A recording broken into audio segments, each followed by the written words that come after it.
Yes, indeed, folks, it's the illusion of choice! A little short show today. Don't really have anything to talk about. It's so sad. I so wish I could. Funnily enough, I'm going to try 2 new MMOs over the course of the next week or so, and I might come back and talk about it. That's always good for renewing my interest in WoW. Play any other MMO. That's so sad, isn't it? It is so incredibly sad. I might have to cancel my WoW subscription for a little while, wait for the Cataclysm beta, and then I can get back in with a vengeance. Video coverage, anything you possibly imagine, I'll come up with it. Okay, so a little bit of information just came up on the MMO Champion front page. Someone asked about this, so I suppose we can deal with it. Comes in from Zulkin. He says this, "Hey TB, about an hour ago, Blizzard just gave out some new information about the new Battleground Twins Peak. You can, of course, read about it on the front page of MMOchampion.com. Is it Twins Peak or Twin Peaks? No, it's actually Twin Peaks. Now, the first thing that I've got to say is I'm incredibly disappointed that Twin Peaks is not some kind of investigation battleground whereby we look into the paranormal. That would be pretty awesome. It's like Alan Wake the Battleground. I would be totally into that. Or should it be Deadly Premonition the Battleground? I really don't know. Twin Peaks, that would be awesome. So you go around looking for clues and see if you can find various weird happenings going on, and maybe Mulder and Scully might be involved in some kind of weird way. But yeah. Never mind. In this case, it's a new Cataclysm Battleground. So go and have a look at it. Go take a field trip with me, MMO-champion.com. It should be the top post. If you're listening on the archive, then there will be a link to this in the show notes on cynicalbrit.com, so you can click on that. It'll make it nice and easy for you. Right. Twin Peaks. So here's the skivvy. I don't really care about the lore. No one actually gives a damn. Blah, blah, blah. Capture the flag. So it's basically a new 10 versus 10 capture the flag battleground. It's quite like Warsong Gulch. Players must work to dominate variable terrain, infiltrate the enemy base, steal the flag, return to their fortress while remaining in control of their own flag. First faction to capture 3 wins. Right, so in other words, it is Warsong Gulch, essentially. Standard capture the flag format. So, they had a few things that they had to say about this, and I've got a few screenshots as well. Here's the first. Dominating the terrain. This is apparently a feature. Although the Wildhammer and Dragonmaw bases are virtually identical, the terrain surrounding each base is not. Players will need to work to control an asymmetrical field where the mountain peaks are divided by a valley river. A single bridge over the river serves as a choke point in the center of the map. Although deep, the river can be crossed. On either side of the river sits an outpost where temporary character enhancements can be claimed. So, in other words, the same stuff that you can get in Warsong Gulch and, of course, Arathi Basin. On either side of the river sits an outpost, In addition, tree stumps and rocks throughout the valley create strategic points for you to use line of sight to your advantage to prevent absolute domination by one faction through its control of the enemy graveyard. The Horde Alliance players resurrected in Twin Peaks will spawn from one of 2 graveyards per faction. Okay, so they've done a reasonable good job there of eliminating some of the graveyard camping that was going on. Okay. That's fair enough. Now, they do describe the bases a little bit here. The Wildhammer Longhouse is the first one, serving as the Alliance stronghold in the north. The Wildhammer Longhouse hovers above the valley. Does it actually hover? It doesn't actually hover, they're just saying that. Atop a series of plateaus. With 3 entrances to the complex, players have 2 primary means of reaching the Longhouse, scaling the plateaus to the northwest or using the stairwell up in the middle in order to access any of the 3 openings. Be careful though, falling or being knocked off the cliff can not only cause damage, it can also hinder a successful offensive against or defense of the base. What, you're saying being thrown off a cliff can hinder the defense or offense to the base? Thanks, Blizzard! I'm glad you pointed that one out. I'm not so tactically astute as to notice that. Now, the Dragonmaw Clan compound, that's the Horde base. Actually, it's the Horde base in the south. The Dragonmaw Clan compound sits above a body of water into which the valley's river feeds. With 3 entrances to the compound, players have a few means of getting inside. One entrance on the southeast side requires riding up an incline and crossing a knee-deep river. The second entrance is through a water pipeline leading from the surrounding lake, while the main entrance can be accessed via a bridge over the waterfront. You'll want to be aware of your surroundings when you use the main entrance, though, because players can be knocked down into the water, slowing their advance or crippling their defense. Those who seek to control Twin Peaks will face an intense battle. The lands surrounding the ever-troubled location are key strategic strongholds of Deathwing and all his followers. The Twilight Highlands are as rich with history as they will be fraught with disaster and tragedy. Blah, blah, blah, lol, lol. And it is really lore as well, because that's the only interesting thing that I actually see about this. You know, it's key strongholds of Deathwing and all his followers. What, so there will be stuff in there? Well, no. It's not going to be an old-style Alterac Valley, apparently. Doesn't seem to be any PvE element to it. It's another Warsong Gulch. Now, the only interesting feature that I could take out of that is the fact that it's going to be asymmetric. And, God. Asymmetric battlegrounds? Are you serious? The potential for imbalance is huge. You're talking about a player base that already thinks that all of the battlegrounds are imbalanced in the favour of whatever faction they are not playing. Seriously. Oh, Horde always win this. Oh, Alliance always win this. I mean, there's a bunch of stuff about AV. They had to majorly redesign that because there might have actually been some imbalance there. You got stuff like Warsong Gulch, which is effectively identical, and yet people still claim that Horde or Alliance, depending on what they're not playing, has the advantage. You've got Arathi Basin, which has the same issue. I have the Storm, which has the same issue, even though, again, pretty much identical in almost all respects. And then, of course, you've got the Strand, which people just seem to view as imbalanced, whatever the case, and that actually did have some genuine balance issues with the way that, one player started first and all that kind of thing, gives the players opportunity to organise themselves and communicate. Yeah, you know the drill. Now, I am not convinced that Blizzard can actually balance asymmetrical gameplay in terms of the terrain.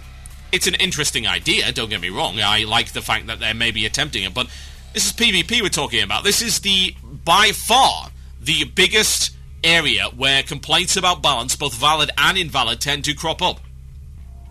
Asymmetric terrain? It's just asking for trouble. Honestly, it does. What else can you really say about it? Now, I don't think it really matters that players whine and complain and all that kind of thing, but in this case, you're actually looking for a real possibility of genuine imbalance, as opposed to this perceived imbalance based on, again, what faction you are not playing at the time. Now, this is a potentially genuine, real imbalance right here. Are Blizzard going to be able to sort that out? Really? I don't know. I haven't seen any evidence of it. I mean, they did a fairly good job sorting out AV, but still even now, there are complaints that it favours one side over the other. It's a really difficult call to make. Should they even attempt something like that? Well, here's the thing. I'm okay with there being new battlegrounds. I don't mind them investing time into battlegrounds. I'm not primarily a PvP player, but it is a valid investment of development time to create more battlegrounds. That's cool. We've had one per expansion thus far. I would actually like to see more. Now that you've got cross-realm, you don't really have to dilute the player base too much. You can give players a real, genuine choice of where they would prefer to go. And for instance, I have no interest whatsoever in going to AV, but I would like a bunch of other valid choices that I could queue up, say, because what, you can queue up for 3 at the moment or something like that? I would like to queue up for Arathi Basin, I would like to queue up for Strand of the Ancients, and I would like to queue up for Warsong Gulch. Those are my 3 favourites. I am not so keen on AV, and I don't like either Storm. Now, when this comes out, no doubt, I'll have to choose as well. Maybe they'll expand that to 4, maybe they won't. But choice is a good thing. It's not like you're going to be lacking players. The cross-realm system ensures that you have the ability to play with other people. And I'm going to be honest here. I'm surprised we haven't seen more battlegrounds. Really. You've also got that other thing as well, Isle of Conquest. I've never even been there. Is that even a battleground? I can't even remember. I think it might be. It's either that or some kind of... Yeah, it must be. Oh, that's some kind of Wintergrasp area. I don't know. I've never, ever been there. I can safely attest to that. I should probably look at it. Honestly. It's... okay. Honestly, it is. It is utterly okay to create content for PvP players. But I am mystified. Utterly mystified as to why they haven't put out more battlegrounds. Surely it can't take that much effort. You're talking about map design. They design new zones and new instances all the time with way more art assets than would be required. For God's sake, you can reuse most of your textures and your art assets. And yet, we've got so few battlegrounds. It's weird, isn't it? I mean, what would be wrong with looking into some different formats? Stuff like 5 versus 5 battlegrounds, a very limited arena-style sort of play, but still using the battleground mechanics. Point capture, that kind of thing. Something very closed in, very frantic. It's just so surprising to me that we haven't seen more battlegrounds, and that we're only getting them, apparently, at a pace of 1 per expansion. It's weird to me. It just seems so easy. I mean, people do go crazy over these things. I mean, we've had 2 in Wrath of the Lich King, with the whole Isle of Conquest thing, but why don't we get more? Surely, for God's sake, you could release a new battleground every major patch. All you need to do is design an area and then create the rule set, and there you go. Tweak it if you need to for balance. Alternatively, if you really want to, you could just make it symmetrical. Complete mirror. They could say, hey, it's balanced, blah, blah, blah, there you go.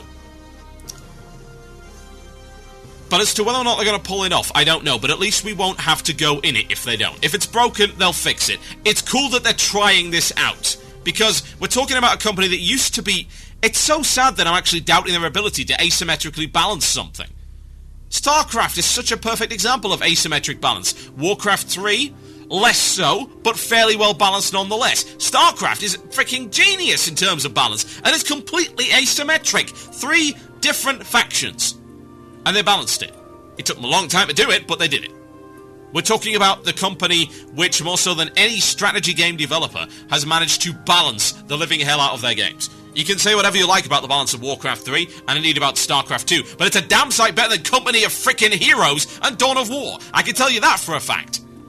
Relic, the other big player in strategy games, fails so often at creating real balance. So, isn't it so sad that because of the impact of Wrath and all of the mistakes that Blizzard have made in terms of WoW, that I'm actually doubting their ability to balance it? Wow, how far they have fallen in that regard.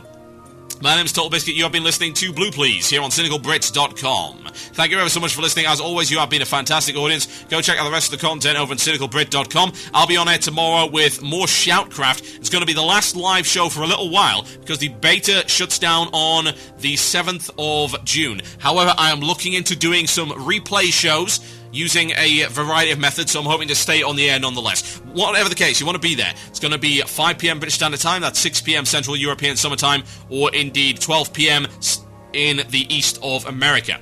You want to check that out? It's tinyurl.com/shoutcraft2. That is tinyurl.com/shoutcraft2. Also, videos are available on youtube.com/totalhalibut. Blah, blah, blah, and there we go. Would appreciate it if you click the banners on the site. Always nice to have the ad income so it can continue to run the site. Indeed, the site is run off of ad income right now, so it does kind of require people to at least have a look at what we have to offer. And hopefully, if you click more, we'll get better ads. That would be nice, wouldn't it? Shout-out time, folks. Got a few minutes to send them in. The Murloc at CynicalBrit.com. Alternatively, send them over the IRC channel or over Twitter, or indeed over the video chat room that we've got at the bottom of the screen on CynicalBrit.com. That's the way to do it. So send them over and we can get started on that, at least for the last few minutes of this particular broadcast, and then we shall play some music and I shall go and hopefully relax for the rest of the evening. That would be nice. It's been pretty damn hectic. So here we go. Shout out, starting off right here to the Guild Knights of the Round on Alderman US. Shout out so given to Sean Caster. There you go. Just waiting for the shoutouts to actually come in right now. The system that I now use for my email is a little slower, which is unfortunate. I used to use Gmail. I now use this professional thing. Yes, the domain name. Isn't it nice? But it takes a little longer to come through, which is something of a pain in the ass, I must say. But there you go. Send the emails through, and I shall give you the shoutouts for the last few minutes of the show. In the meantime, I suppose I can give shoutouts to the guys in the chat room. Loloxors, probably the most emo guy I have ever seen. B-Drone is pacing, perhaps plotting some kind of rocking out a little bit later on. Evil McBad Guy is showing us something which appears to be the Big Lebowski. Umberhulk3961, I'd like to make a comment, but he's so fuzzy I can barely even see his face. Red is actually orange, so that is false advertising. Extomass is apparently on some kind of construction site. I'd like to make a comment as well on Viz for Vern John, but by the looks of it, he has... Is that wallpaper with chickens on it? Is that what it is? I have no idea. Valdro is king of the sea. He is indeed more than a man. Hope and Despair is looking decidedly more female than usual, I must say, and that is more than welcome. Saracen, what are you doing? Are you in some kind of Arctic climate? He's wearing like 3 or 4 layers right there. It's ridiculous. And Nazstyle has some kind of compressed face. Maybe it's just the angle. He looking very quizzically at the camera. Like, are you missing half of your head? I mean, that could be problematic, I suppose. It's going to be out of proportion. I don't know. We should get a bit of bloaty head going on there. Load up the theme hospital machines. That's the way to do it. And here we go. Shoutouts coming in thick and fast. And shout out to the Jack's Money crew from Umberhulk3961. 10-man strict guild from Sunstrider EU for killing Syndragosa hard mode. There you go, Nazstyle. Now you only look a little bit like the lead singer from Aerosmith. Shout out to Hope and Despair, who had improved at Shoutcraft thanks to Day 9 swallowing all his time. Well, he improved at StarCraft. I can't imagine he improved at Shoutcraft, because that would be kind of silly. Do I have a co-host now? What the hell did that happen? Nobody told me. But yeah, Day 9 is great for watching if you want to improve your game. I actually don't watch him, and the only reason is that I don't watch any StarCraft 2 commentators because I would pick up bad habits in terms of jargon. I try to keep it the hell out of the way. Picking up jargon would be terrible. A shout out to me for sleeping in for 15 minutes and missing the first segment. That's from Saracen. You fool! Heresy! Yes, that's what I'm talking about. From Thud on Tanaris. Okay, Thud. There you go. Thud. That's all he says.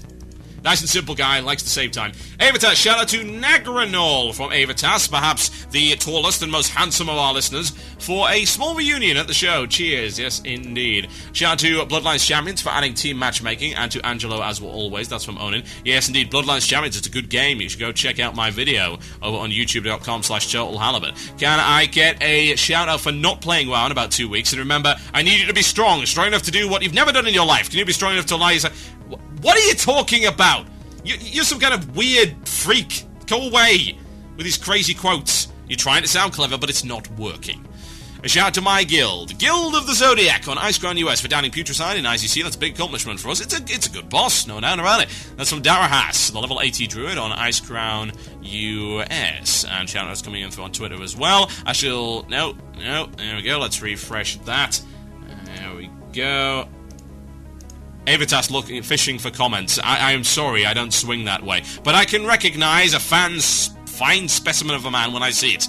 At least if I can, actually see you. You're a little bit tall, you sort of loom. It's a kind of terrifying there. We're out of time, folks, by the looks of it. My name's been Soul Biscuit, and I have been doing Blue Please, and you have been listening to Blue Please. This should shock you, maybe. I certainly hope not. You should have been paying attention for the last hour and 20 minutes. I will post the playlist for the pre-show in the show notes when the archive goes up. If you are listening to this on archive, it's already up, so you can go have a look at it. If you are listening to this live, well, hey, there you go. It will be up in the archive probably sometime tomorrow. I'm done, folks. It is good night from me, and I suppose it's good night to you. So, yeah, good night and stuff. Bye. No, really. Bye. Go away.